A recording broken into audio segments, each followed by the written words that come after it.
Bonjour à tous et à toutes et bienvenue dans votre deuxième épisode de Spill the Tea, émission de la semaine un peu plus courte que Mix the Tea mais qui revient quand même sur actualité, télé, influence. J'espère que mon look vous plaît, je sais que cette perruque n'est pas appréciée de tout le monde. Moi je l'adore avec un trail-liner bleu, je l'adore avec du violet, donc je me suis dit, vu la tenue, franchement j'avais envie de la mettre. Dans l'émission du jour, on va revenir sur plusieurs choses. Maeva Genam, on va revenir sur Nabila et on va revenir sur un drame qui s'est produit et qui m'a fait énormément de peine. Donc j'avais envie de parler de tout ça avec vous. Sans plus tarder, je vais vous laisser vous installer confortablement, vous prendre un truc à boire. De mon côté, c'est toujours le même café noir que lundi.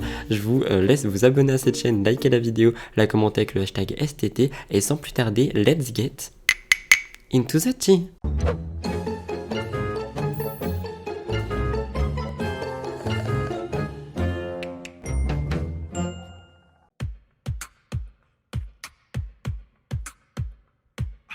La première chose sur laquelle je souhaitais revenir lors de cette émission est une actu qui se passe en télé-réalité. Je voulais revenir sur Maeva Genam parce que il y a beaucoup de rumeurs à son sujet en ce moment. On en a déjà parlé dimanche par rapport à son couple. Aujourd'hui, on va parler business parce qu'apparemment, elle aurait décidé, ou du moins elle aurait sondé sa communauté pour savoir si elle partait toute seule pour ses placements de produits, etc. Si c'était pas mieux pour elle. Donc, on pouvait comprendre en sous-entendu que peut-être elle compte quitter Shona Evans. On rappelle que Shona Evans est tenue par Magali Berda, une des principales agentes d'influence en France et principalement dans le monde de la télé-réalité, mais il faut aussi rappeler et souligner qu'elle n'est pas seule parce qu'il y a aussi Wesley de We Evans et lui passe beaucoup trop à la trappe, je trouve. Tout ceci étant dit, il y a beaucoup de candidats de télé-réalité à l'intérieur de Shona Evans et de We Evans, mais il y en a aussi beaucoup qui partent et c'est quelque chose dont je vous ai déjà expliqué, notamment Maïsan par exemple qui était parti récemment. On a aussi des gens qui reviennent et qui repartent, on va en parler.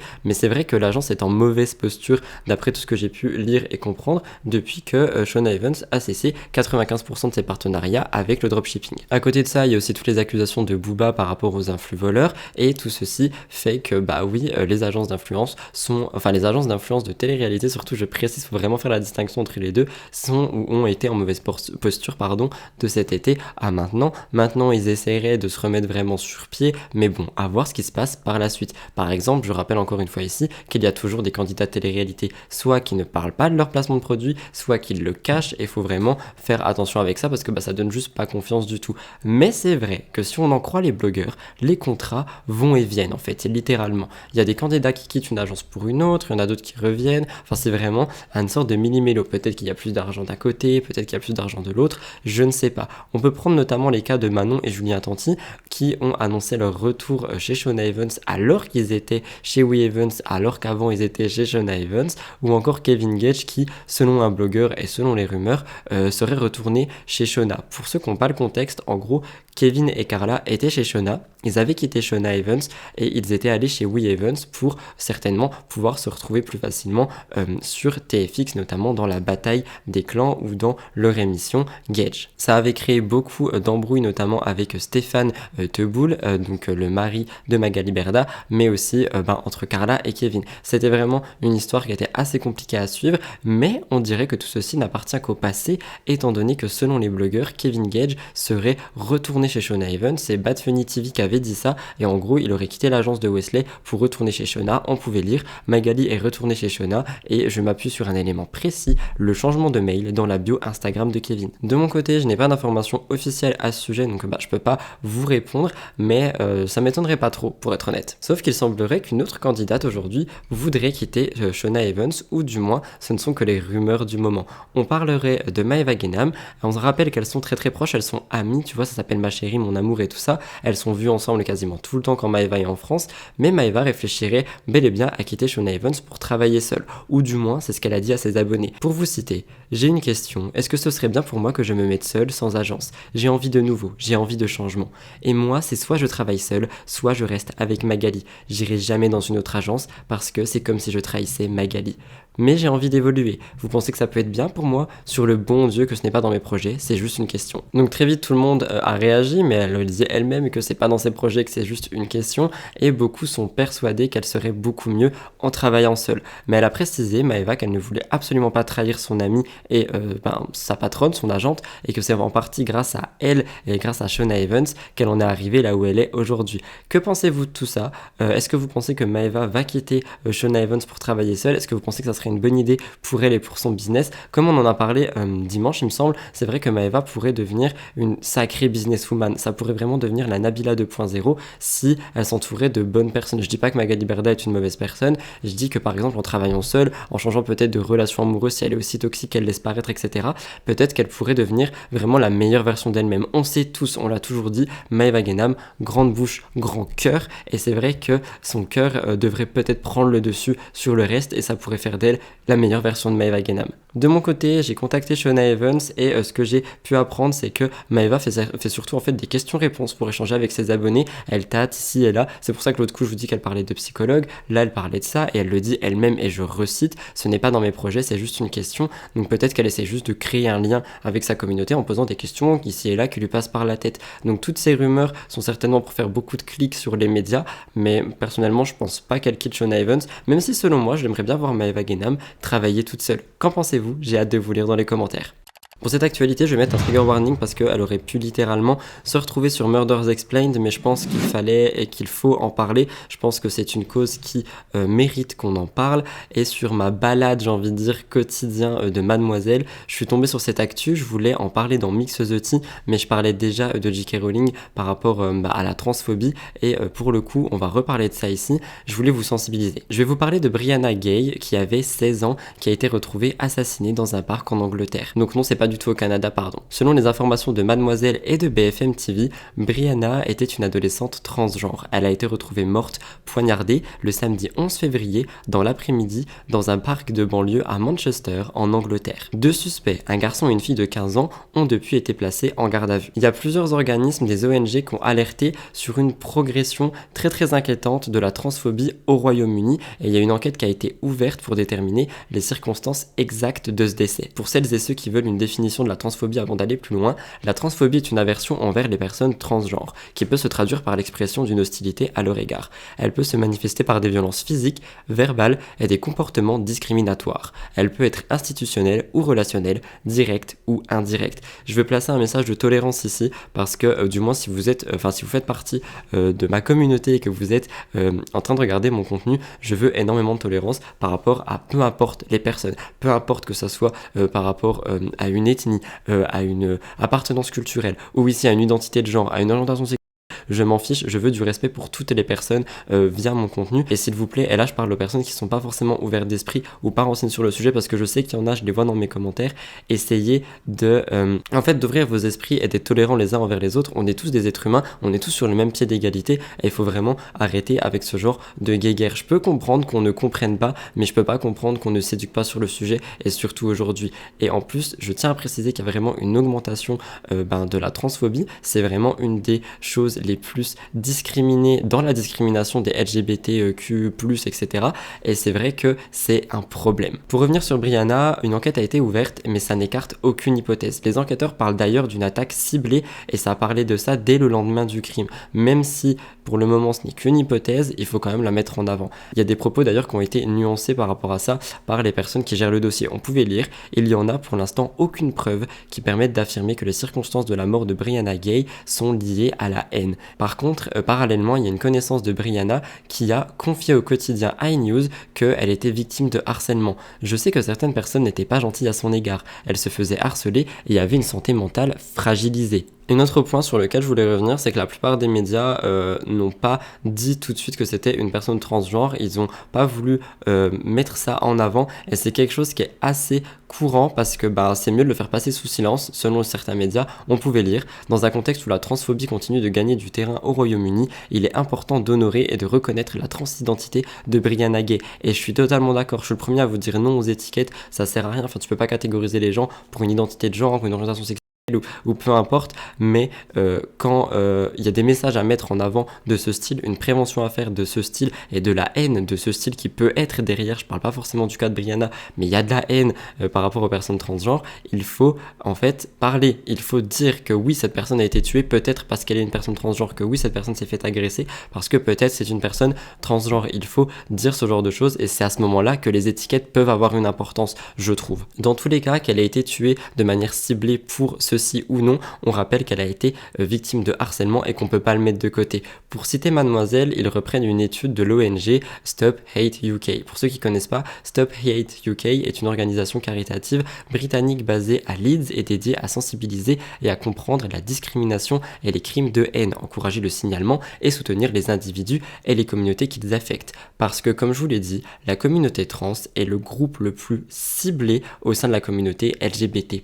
Outre le fait que je voulais parler de ça pour essayer de vous sensibiliser, j'ai aussi pris quelques chiffres. En 2020-2021, la police britannique a renseigné 2630 crimes haineux contre les personnes transgenres, soit une augmentation de 16% par rapport à l'année précédente. Le nombre est encore largement sous-représentatif car sur 108 100 réponses d'enquête, 88% des personnes trans n'ont pas signalé les incidents les plus graves. 48% d'entre elles ont déclaré ne pas être satisfaites de la réponse de la police lorsqu'elles signalent des incidents. Et c'est vrai que les personnes transgenres sont beaucoup plus susceptibles d'être victimes de menaces de harcèlement physique ou sexuel ou autre par rapport à toutes les autres personnes dans la communauté LGBT et j'arrive pas à comprendre pourquoi, tu vois. Stop Hate UK dit d'ailleurs, la plupart des incidents transphobes signalés à Stop Hate UK étaient des abus verbaux, des comportements menaçants, du harcèlement et des comportements abusifs, tels que le fait de se faire insulter en criant, de recevoir des questions invasives ou inappropriées ou être harcelé par des voisins, des collègues ou des inconnus. Et ça me permet de rebondir sur quelque chose, dans mon onglet Shorts, en fait il y a beaucoup de shorts et du coup ça touche beaucoup de gens parce que c'est pas forcément ma communauté qui tombe sur les shorts et il y a beaucoup de gens qui viennent m'insulter en me disant que je devrais aller au bûcher parce que je suis qu'une sale personne transgenre. Donc ces personnes déjà ne me connaissent pas, je ne suis pas une personne transgenre et je l'ai dit l'autre coup à mon copain, heureusement que j'en suis pas une parce que je m'en prendrais tellement plein la tronche juste parce que je porte une perruque et que j'ai une voix grave que je me dis mais c'est très grave en fait. Et là on parle du Royaume-Uni, en France vous voulez des chiffres, selon l'association Stop Homophobie, les personnes trans représentent 60% des discriminations visant les personnes LGBT. Elles ont été pour 85% victimes d'un acte transphobe, 37 d'entre elles en ont subi plus de 5 dans leur vie, 59 ont reçu des insultes et 27 ont été victimes de harcèlement. Je terminerai cette actualité par demander à toutes les personnes qui ne connaissent pas la cause, qui sont fermées d'esprit par rapport à ça, vous pouvez l'être, il n'y a pas de souci, mais n'allez pas insulter les autres, n'allez pas les harceler, n'allez pas les agresser et si jamais la chose peut vous intéresser, essayez de vous renseigner, d'ouvrir votre esprit, vous allez voir que ce sont juste des êtres humains comme tout le monde et que c'est juste des êtres humains qui essayent de vivre la vie qu'ils méritent en fait, tout simplement.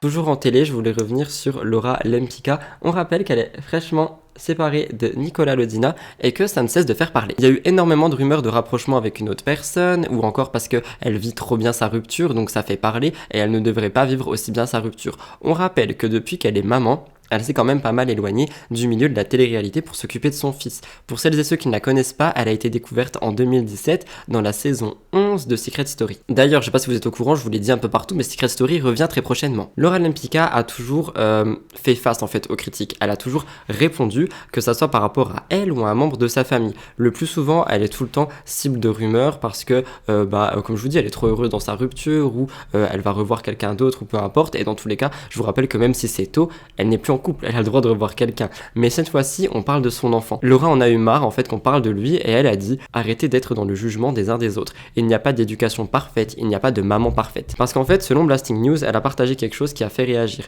Laura a récemment posté une nouvelle vidéo de son fils sur les réseaux sociaux. Dans celle-ci, son fils n'était pas très calme et les commentaires n'ont pas été tendres avec elle. On pouvait lire Terrible 2, c'est juste un gosse mal élevé. Chez moi, ça n'existe pas.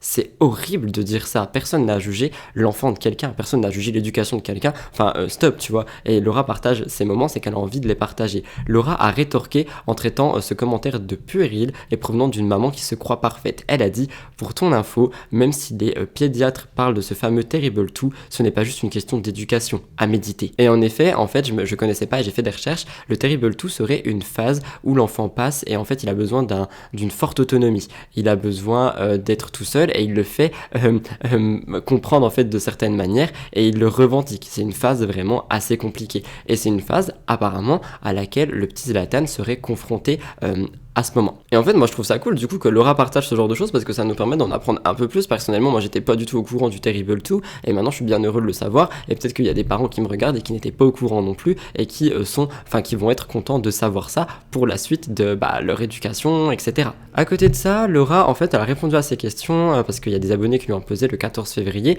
et là encore quelqu'un a fait un constat et ça n'a pas du tout plu à Laura Lempicka. Cette personne a été choquée de remarquer que Laura mange très sainement, contrairement à Zlatan qui, selon cette personne, ne mange pas assez de légumes. Donc Laura a poussé un gros coup de gueule. Elle a déclaré que cette personne n'était pas du tout là dans l'assiette de son fils matin, midi et soir et qu'elle ne pouvait pas savoir ce que Zlatan mangeait tout le temps. Et en fait, Laura, elle est fatiguée des critiques à longueur de journée et les haters, j'ai l'impression, vont de plus en plus loin pour chercher le petit truc à piquer. Personnellement, moi, les seules fois où j'ai suivi Laura Lempicka, j'ai vu qu'elle donnait de la purée de carottes ou de petits pois, je sais plus, à Zlatan parce que c'était un des légumes qu'il préférait. Donc la seule fois où j'ai vu Laura Lempicka donner à manger à son enfant, c'était des légumes. Donc franchement, de poids, de mesure. Et en effet, on n'est pas dans son assiette tous les jours et quand bien même j'ai envie de dire qu'elle fait ce qu'elle veut et si ça se passe mal ou si c'est une mauvaise éducation comme vous dites, enfin quand je dis vous je parle des haters évidemment, mais si c'est une mauvaise éducation, s'il y a un problème ou quoi, si elle voit vraiment un pédiatre et que son enfant est entouré, je pense que ça se saura assez vite. Moi tout ce que je vois c'est qu'elle arrive à gérer sa rupture et son divorce d'une très bonne manière et que selon moi c'est cool en fait parce que elle montre un bon exemple pour son enfant et ils essayent de garder le meilleur environnement que possible. Donc franchement, je pense pas qu'elle soit là à maltraiter son enfant. Et franchement, deux poids deux mesures, je sais pas si on se rend compte des phrases qui sont dites. Il est mal élevé, il mange mal, enfin c'est super intrusif. Alors qu'elle partage juste des choses et parfois des bons plans. Parfois elle montre par exemple des choses par rapport au Terrible 2, choses que je ne connaissais pas. Et franchement, moi je trouve ça cool qu'on partage ce genre d'infos, mais je comprends aussi que du coup qu'il y ait des créateurs de contenu, des influenceurs et des candidats de télé-réalité qui n'ont plus forcément envie de partager quoi que ce soit. C'était mon avis par rapport à ça, j'ai hâte de vous lire dans les commentaires. Tout le respect du monde, une fois de plus s'il vous plaît.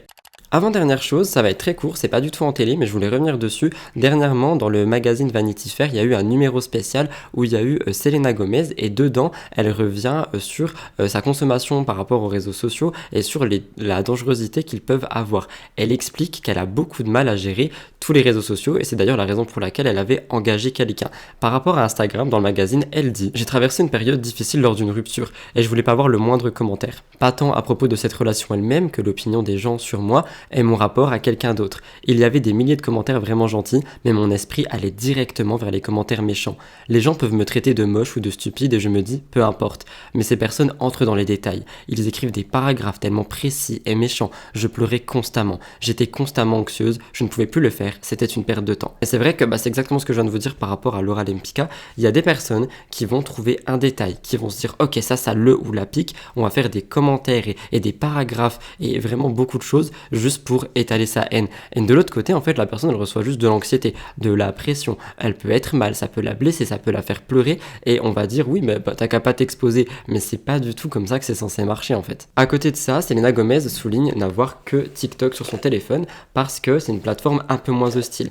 Honnêtement, moi, je pense que TikTok a beaucoup de failles. On en a parlé dans Mix the Tea et on va reparler juste là dans quelques minutes avec une fameuse vidéo, celle de Léo Duff, et je voulais la mettre en avant. Elle dit qu'il y a quand même des choses merveilleuses par rapport aux réseaux sociaux, notamment le fait de pouvoir parler avec sa communauté et ses fans de manière directe. Je viens de vous parler de la vidéo de Léo Duff, je sais pas si vous l'avez vue, si vous ne l'avez pas vue, je vous la conseille, je vous la mettrai dans la barre d'infos, je vais pas dire le titre parce qu'il y a un gros mot, mais dans cette vidéo en fait, le youtubeur Léo Duff, qui est un youtubeur français, se penche sur une question, à savoir pourquoi est-ce que beaucoup de gens passent autant de temps sur TikTok. Selon lui, TikTok serait addictif parce qu'il a entraîné notre cerveau à percevoir de la dopamine sur commande. L'algorithme est, selon Léo, précis à un point qu'après très peu de temps sur l'application, il a déjà beaucoup d'informations sur nous, simplement en analysant la façon dont on regarde les vidéos. De plus, contrairement à YouTube, comme Léo le dit, sur TikTok, on ne choisit pas le contenu qu'on veut regarder. Juste on swipe et en fait, on nous présente déjà des choses. Du coup, notre cerveau est déjà en train de consommer du contenu.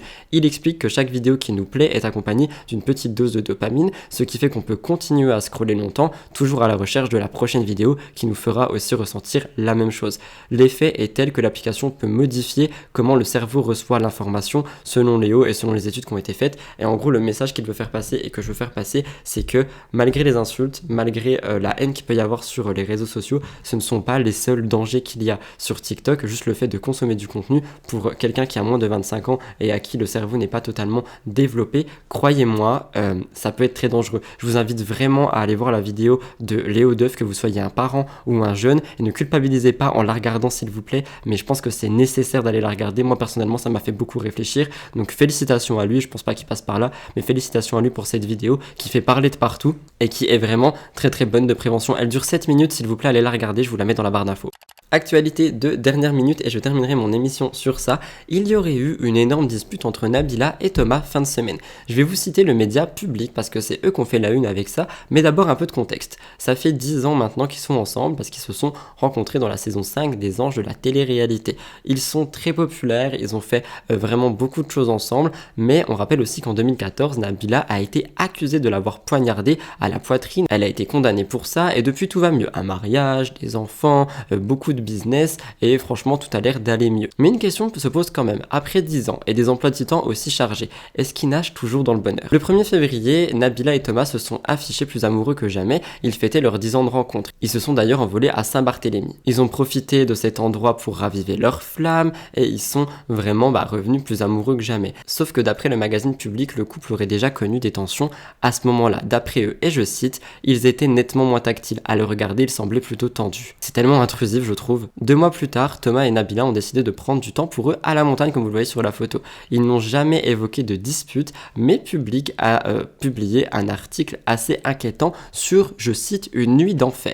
Le couple serait parti à Courchevel avec les 2 fils, mais une violente dispute aurait éclaté dans la nuit du 4 au 5 février. Dans leur chambre d'hôtel, tout aurait dérapé, c'est ce que Public dit, hein. Les voisins des 2 influenceurs auraient alerté le personnel de l'hôtel après avoir entendu des énormes cris. On pouvait lire. Un employé est monté aussitôt et ce qu'il a découvert lui a glacé le sang. Dans la suite, il découvre un désordre innommable, un sol jonché de canettes et de bouteilles. Apparemment, cet employé aurait eu une altercation assez rude avec Thomas Vergara, au tel point où le personnel aurait dû appeler la sécurité pour intervenir. Toujours selon le média, la gendarmerie de Courchevel n'a pas souhaité réagir par rapport à ça. Donc on sait pas trop ce que la gendarmerie en pense, mais ils disent qu'ils auraient dû appeler des secours et de la sécurité, donc je sais pas trop quoi en penser. Après ça, Nabila est revenue elle-même sur cette actualité, elle en a parlé en story, elle a tout démenti, elle a dit que c'était totalement faux, je vous laisse écouter. Ma mère qui m'envoie ça avec des smileys morts de rire, même si je vais aux toilettes, je ne m'essuie pas avec, c'est même pas un torchon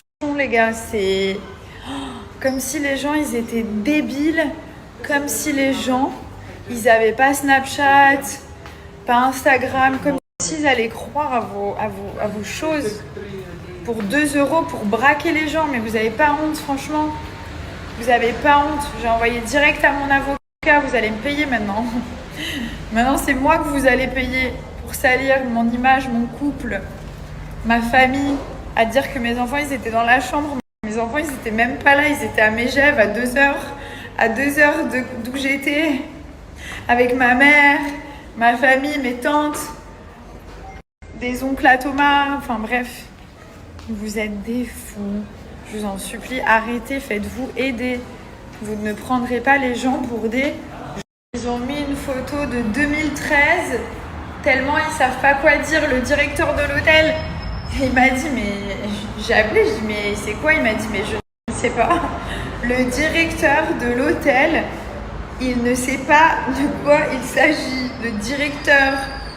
Je ne sais que en penser et j'ai hâte de vous lire dans les commentaires par rapport à ça. Est-ce que vous pensez que cette dispute a eu lieu de la manière dont elle est décrite? Moi je pense que oui, ils ont pu se disputer, c'est un couple comme tout le monde qui se dispute, je me dispute aussi avec Elliot, mais pas de là à lancer des énormes cris et tout ça, mais je sais pas, j'ai l'impression que le média en fait quand même beaucoup, je sais pas quoi en penser, j'espère pouvoir vous lire par rapport à ça dans les commentaires. Je sais pas trop si ils ont voulu abuser sur le fait que la dispute était vraiment très violente pour générer un taux de clics, ou si elle était vraiment et que Nabila essaye de noyer le poisson. Je ne sais pas, on n'était pas là, la gendarmerie n'a pas voulu réagir, donc pour le moment on n'a que la version publique et la version de Nabila. Mais c'était une actu qui a fait parler fin de semaine et j'avais envie de revenir dessus avec vous.